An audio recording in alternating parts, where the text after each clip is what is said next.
itu bangunnya. Sebab kalau bangunnya jam 3, ntar tahu-tahu jam 4 baru beres. Berak dulu apa dulu. Ada aja. Asal mau soli perut berbunyi geruguk. Kan iya, saya suka ngalamin begitu itu. Kata saya kurang ajar amat ini. Ini setan, kita salahin setannya. Emang setan yang godain. Waduh. Itu makanya bangunnya 2:30 supaya jam 3 teng kita udah Allahu Akbar tahajud. Jadi Allah jadikan malam, bilangin sama anak-anak ibu, bilangin sama suami ibu yang suka pada mancing, Allah ciptakan malam bukan buat mancing. Bilangin, Allah ciptakan malam. Ya kan orang laki sekarang karena pusing udah nggak kerja apa aja mancing. Iya, di sini ada nggak? Berarti udah kagak ada laut, udah kagak ada kali di sini ya. Di sono banyak itu. Hah? Mancingnya siang. Di sono pada mancing malam. Enggak, jam 12 dia berangkat tuh, jam 12. Iya, ke danau. Kan di sono banyak danau tuh. Di danau di perumahan ada ikannya itu. Di pada mancing. Akhirnya lakinya pergi mancing ikan, bininya ditinggal, bininya dipancing orang. Orang bini udah cakep, dandan, ditinggal mancing. Ya kan dipancing sama orang akhirnya. Aduh, ada. Jadi wa minal laili fatahajjad bihi nafilatan lak asa an yab'asaka rabbuka maqaman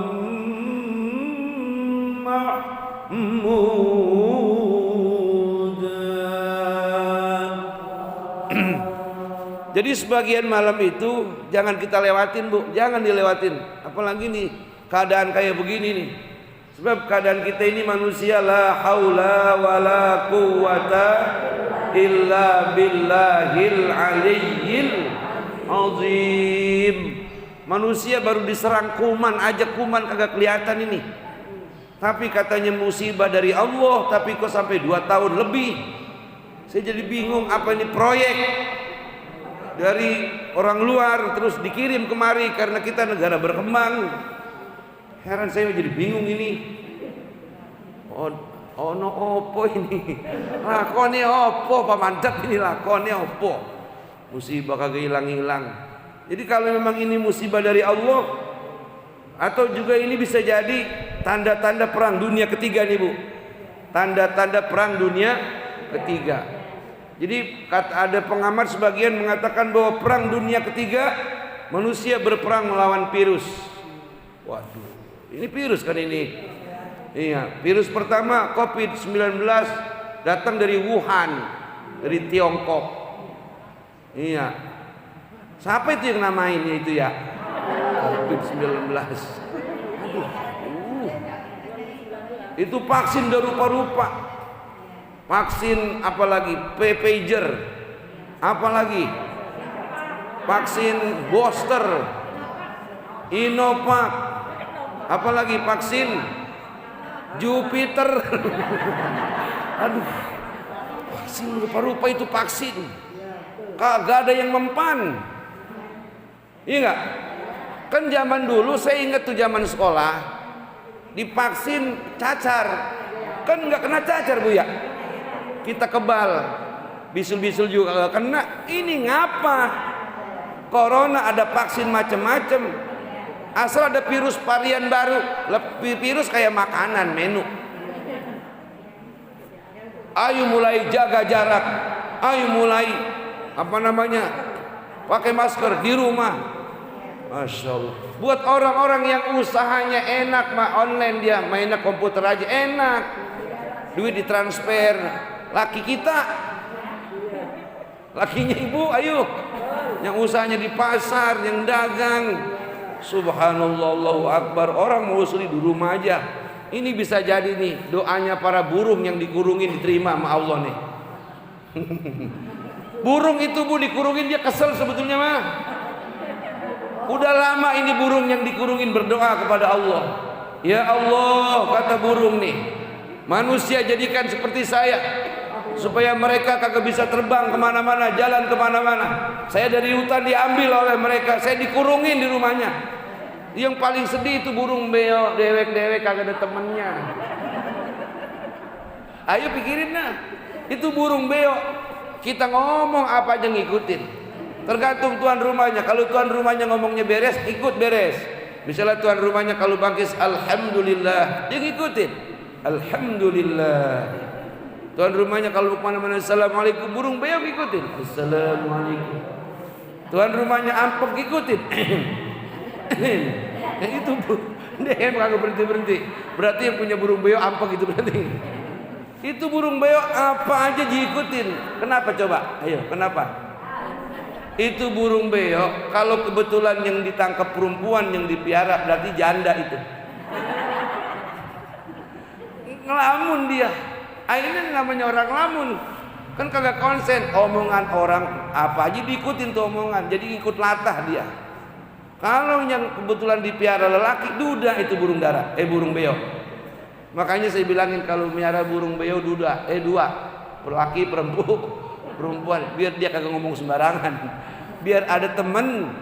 Ini kan burung-burung banyak ditangkapin sama orang, betul kagak? Tempatnya burung di mana?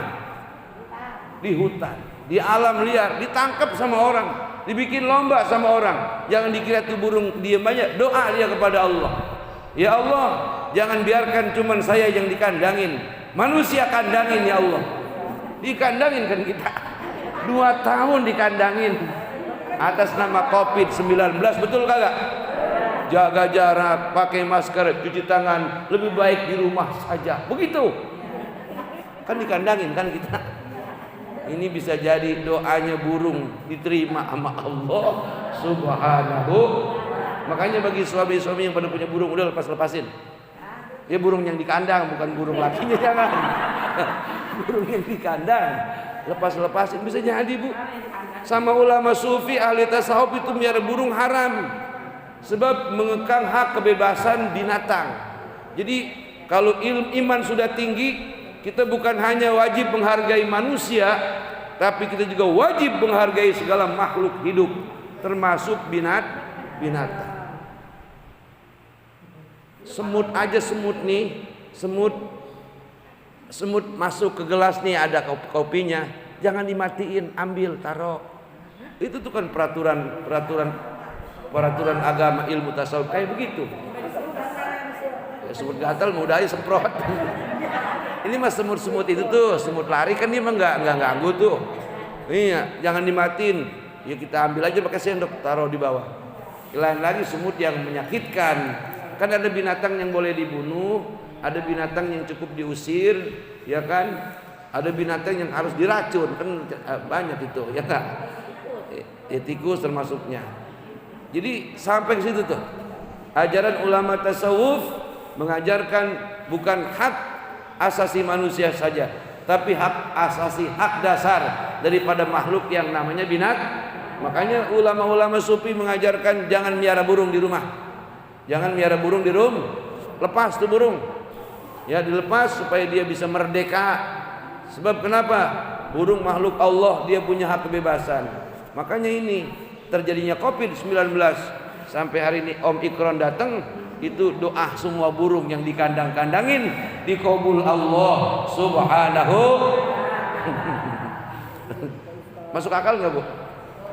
Masuk akal nggak? Kalau bener coba pikirin dah.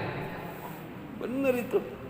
Ya kan coba burung sebegitu bagus sangkarnya, kurungannya dari emas, tetap aja. Kan ada nyanyian itu.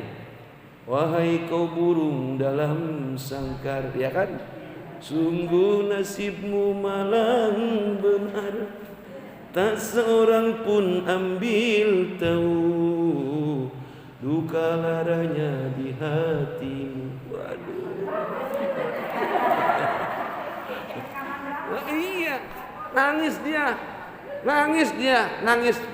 nangis kagak didengar oleh manusia, sesumpah doa sama Allah Subhanahu. Itu tadi tuh yang saya bilangin, doa puncaknya emosinya burung, ya Allah, jangan hanya saya yang dikerangking oleh manusia, disuruh di rumah dikandangin sama manusia juga sekali-sekali kandangin di rumah ya Allah. Jadi itu COVID-19. Kita juga sama diurusin, dikasih sembako 3 bulan sekali keburu mati. Sembako kadang-kadang kagak nyampe, disortil dulu sama RT sama RW. Di sini enggak kali. Ya kan manusia begitu. Datang ke rumah sakit, ya kan, datang ke rumah sakit, apa baik mau dikopidin. Dikopidin. Kali kita dibagi duit kagak. Kalau dikopidin bagi duit sih kagak apa-apa, Bu ya. Misalnya kita bawa keluarga udah ngap-ngapan, kopidin aja ya, saya kasih 20 juta, mau. Ini mah kagak dibagi duit. Mana dikuburinnya kita kagak boleh deket-deket, jauh banget dikuburinnya. Oh dimakan macan kali itu. Aduh, nauzubillahi min zalik. Makanya udah ngikutin daripada apa yang diarahkan oleh Allah Subhanahu. Jadi sekali lagi, Allah menciptakan malam bukan hanya untuk tidur semata-mata, apalagi sampai subuhnya kesiangan.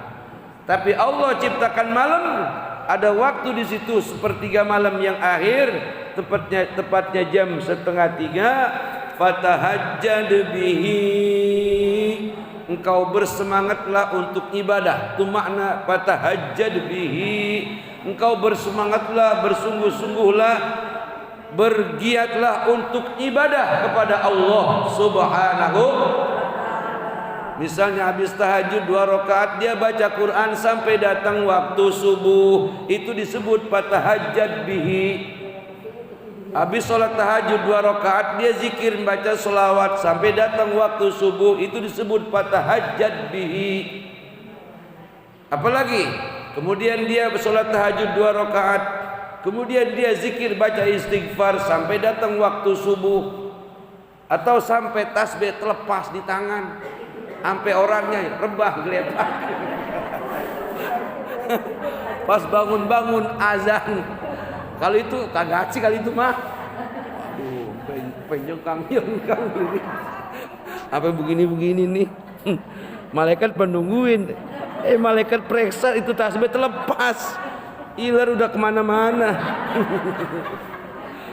Aduh. Makanya kalau ketika lagi wirid ngantuk, Bu, itu wudu lagi, walaupun kagak batal. Sebab setan itu bisa banget dia cegah kita untuk dekat kepada Allah Subhanahu. Itu setan tuh. Kita belum bangun, mau bangun kita dialang-alangin supaya kagak bangun jam 2:30. Sampai kadang-kadang bangun jam 3 lewat. Itu tadi saya bilangin, mana udah ke sumur, bukan pengen kencing doang, pengen buang air.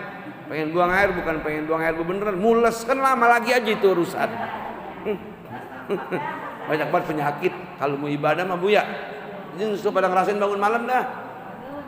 Ada yang asal udah usoli kentut lagi, ada aja.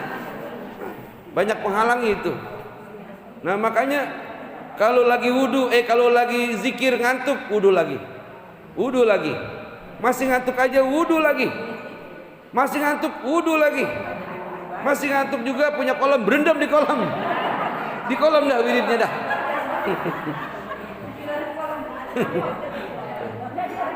Pas bapaknya ngelihat, ini ibu kok wirid di kolam. Habis wirid di tempat sembahyang ngantuk mulu. Udah wirid di kolam dah sekalian dah. Ya kagak mungkin lah. Kalau udah 3 kali wudu biasanya hilang tuh ngantuk. Setan udah kesiram. Sebab setan itu terbikin dari api akan kalah tunduk dengan Jadi yang kita siram kepada badan setan air suci. Kita wudu lagi. Sampai 3 kali wudu, insya Allah kagak bakal ngantuk. Setannya udah pergi, udah kesiram dengan wudu kita. Begitu caranya, ya ibu ya. Jadi emang begitu.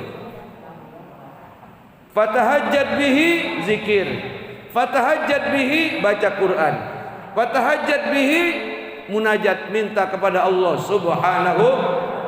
Kalau ini tentunya ibu-ibu lakukan setiap malam, rutin ayo tiap malam, insya Allah selamatlah kita daripada musibah hati was-was juga itu kan musibah, Bu. Was-was dengan keadaan, was-was dengan ketentuan yang ada, ujung-ujungnya ragu kepada Allah. Nauzubillahi min zalik. Ini kan orang udah banyak yang kalap nih orang, ragu dengan kekuasaan Allah Subhanahu wa taala. Tapi sesungguhnya ayat-ayat Allah, firman-firman Allah, kalau kita pahami, kita hayati, memang benar adanya. Artinya bukan sekedar dibaca, bukan sekedar dipahami, tapi sekaligus dicari akar permasalahan atau cara mengamalkan ini ayat bagaimana. Seperti ayat begini, wa ma min dabbatin fil ardi illa 'ala Allahi rizquha. Dan tidak ada sesuatu makhluk yang melata di bumi dari sejak zaman Nabi Adam sampai akhir zaman. Makhluk melata yang di bumi termasuk seluruh makhluk, illa 'alallahi rizquha, itu kecuali rizkinya sudah ditanggung penuh oleh Allah Subhanahu. Itu. Kok hidup banyak orang yang pada susah, banyak orang yang pada miskin? Ada dua ikhtiar sesungguhnya. Ikhtiar zohiriyah, jangan males. Apapun pekerjaan kalau halal jadi menjadi duit, kerjain, kan begitu. Ikhtiar yang kedua, usolli. Bukan hanya usolli soal solat yang fardu, tapi usolli solat beres udah. Cukup udah, itu ikhtiar kita. Nggak bakal hidup susah, kagak bakal itu penyakit lama-lama bersarang di badan kita. Ikhtiar kepada penyakit pantang, betul kagak? Di samping berobat, apalagi yang namanya urat asem, itu kan ya. Itu kan kagak boleh makan yang hijau-hijau ya Bu. Karpet jangan dimakan, bahan yang hijau-hijau jangan dimakan. Pokoknya yang hijau-hijau atau kacang-kacangan jangan dimakan, kan begitu. Terus diterapi, ya kan, tidur waktunya biar tepat. Jangan main remote aja udah kena semurat, main HP aja udah malam-malam kagak tidur. Jadi ada ikhtiar zohiriyah, ada ikhtiar batiniyah. Malamnya ketika penyakit asam urat udah datang, jangan tidur mulu, bangun memohon pertolongan Allah Subhanahu. Kira-kira beres gak urusan kita? Beres Bu, insya Allah beres. Jadi saya ulang sekali lagi bahwa Allah Subhanahu wa ta'ala menciptakan malam bukan untuk tidur, apalagi main HP. Tapi Allah ciptakan malam, kita diperintah, disuruh, ayo dekati aku di sepertiga malam yang akhir. Kapan itu waktunya? Persiapan jam 2:30, jam 3 sudah mulai takbir, mulai usolli, kita kemudian sholat tahajud, kemudian zikrullah, zikir kepada Allah Subhanahu wa ta'ala. Insyaallah segala permasalahan, segala kebingungan kita, kebingungan diganti dengan ketenangan, amin. Penyakit diganti dengan kesehatan, ya kan. Rasa was-was hati diganti dengan ketenangan jiwa, kemudian dengan kecerahan pikiran kita. Terus rasa khauf, rasa takut diganti dengan kenyamanan dalam hidup, amin. Itu semua janji Allah Subhanahu. Allazi falyabudu rabb hadzal bait allazi at'amahum min ju' wa amanahum min khauf. Jadi kalau kita menyembah kepada Allah, ibadah kepada Allah, bangun malam, sholat tahajud, kita lakukan, kita laksanain, insyaallah allazi at'amahum min ju', dialah Allah Subhanahu wa ta'ala yang memberikan makan kepada saat kita kelaparan. Jadi tidak akan ada kelaparan karena Allah yang menjamin makan kita.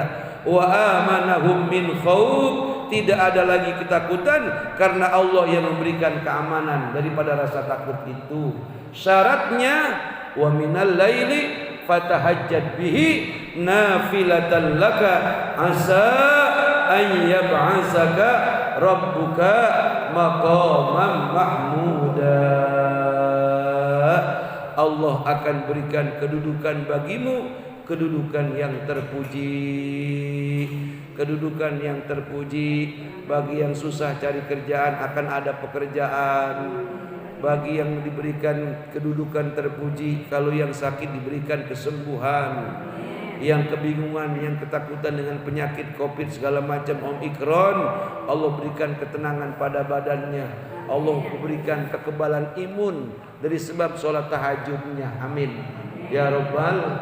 Jadi semuanya sudah dikirim bala bantuan oleh Allah Subhanahu.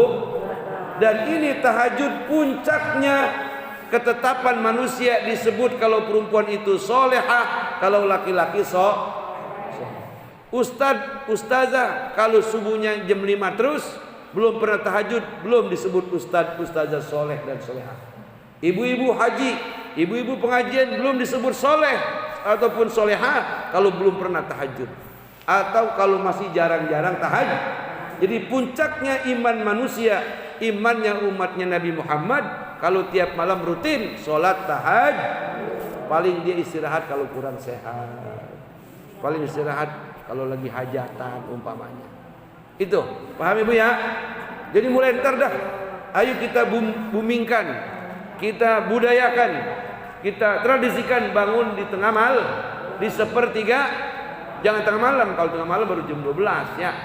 Sepertiga malam kan udah tidur tuh, ya kan udah tidur. Tidur kalau usia tua-tua kayak begini jangan kayak ABG. Dari maghrib bangun jam 5. Itu ABG itu mah.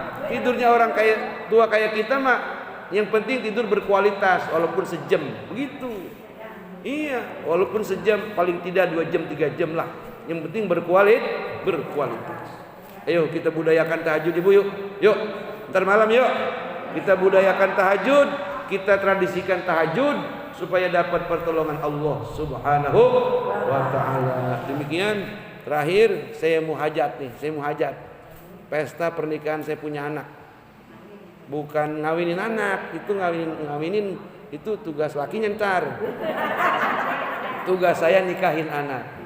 Jadi habis nikahin ada pestanya, tepatnya tanggal 6 Februari, hari Minggu. Jadi ibu kan libur tuh, udah gak pada kantor ya. Saya tahu nih ibu udah gak libur, minggu libur gak ngantor. Jadi ntar ngantor di rumah saya. Ya. Pokoknya jangan nanya menu makanan, semua menu makanan restoran saya bawa ke situ. Siap-siap aja makanan, semuanya ada lengkap insya Allah. Termasuk ada lindung goreng. Jadi hajatannya hari Minggu malam Senin. Jadi ibu-ibu kalau mau kondangan misalnya Minggu jam 10 itu baru matang tuh, baru matang. Iya enak tuh. Atau bis johor lah, bis johor itu baru matang semua tuh, enak tuh, hangat tuh, ya. Itu nanti kalau bisa mah semuanya datang nih ya, nih bu ya, semuanya datang. Jangan takut naik apa banyak mobil di jalanan. Pada punya mobil semua kan, ya udah berangkat nanti. Hah? Cepet nih ibu ini pernah nih yang tahu nih, udah pada tahu nih, ya. Ntar sama Ibu Haji Juriah, ya biar tahu rumah saya, ibu ya. Hah? Iya odong-odong apa kek? Iya. Ya udah.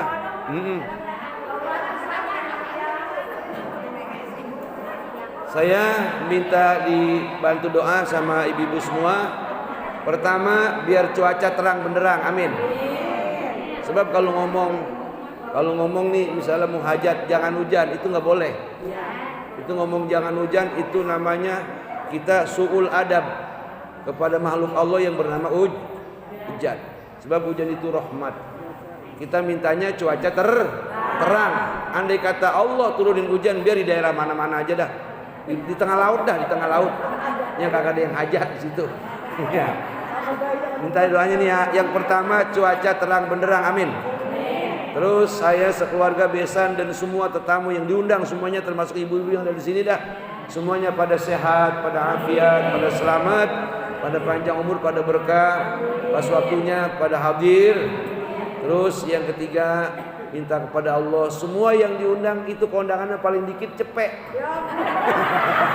Paling dikit cepet. Paling kecil itu. Paling kecil. Amin apa? Berarti kan kalau saya doain kondangan paling dikit cepet, berarti ibu punya duit gope. Buat di rumah ada, buat lah punya duit gope nih, duit nggak kepake. Lalu kan kondangan gocap kan kagak mungkin. Cabut cepet buat kondangan rumah ustaz kan begitu. Masih ada 400. Amin. Iya. Jadi ini didoain semua. Bukan tuan rumahnya aja yang pada mau kondangan didoain biar rezekinya banyak. Bukan buat kondangan doang, buat di rumah ada, buat masak ada, buat biaya sehari-hari ada. Terus habis kondangan sama saya duitnya masih banyak lagi tuh. Bukan main. Ya. Kita doa mohon dengan membaca wasilah suratul Fatihah, hajat saya dikabulkan Allah Subhanahu wa taala, dan ibu-ibu semua yang nanti saya undang semua pada sehat, pada banyak rezeki, banyak duit. Pas waktunya bisa pada datang ke rumah saya. Biniyatil qabul. Al-Fatihah.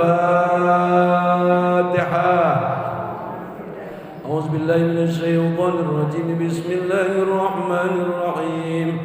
Alhamdulillahi rabbil alamin. Arrahmanir rahim. Maliki yaumiddin. Iyyaka na'budu wa iyyaka nasta'in. Ihdinas siratal mustaqim. صراط الذين أنعمت عليهم غير المغضوب عليهم ولا الضالين رب اغفر لنا ولوالدينا آمين. Sama-sama kita baca doa. Bismillahirrahmanirrahim. Allahumma salli ala Sayyidina Muhammad وعلى آله سيدنا محمد. اللهم اغفر لي ذنوبي ولوالدي وارحمهما كما ربياني صغيرا. ولمن حق علينا ولمعلمينا ولجميع المسلمين والمسلمات والمؤمنين والمؤمنات الأحياء منهم والأموات برحمتك يا أرحم الراحمين. رب اجعلني مقيم الصلاة ومن ذريتي ربنا وتقبل دعاء. ربنا هب لنا من أزواجنا وذرياتنا قرة أعين واجعلنا للمتقين إماما. ربنا آتنا في الدنيا حسنة وفي الآخرة حسنة وقنا عذاب النار. سبحان ربك رب العزة عما يصفون وسلام على المرسلين والحمد لله رب العالمين. Kurang lebih mohon maaf. Wallahul muwaffiq ila aqwamit thoriq. Wassalamualaikum warahmatullahi wabarakatuh.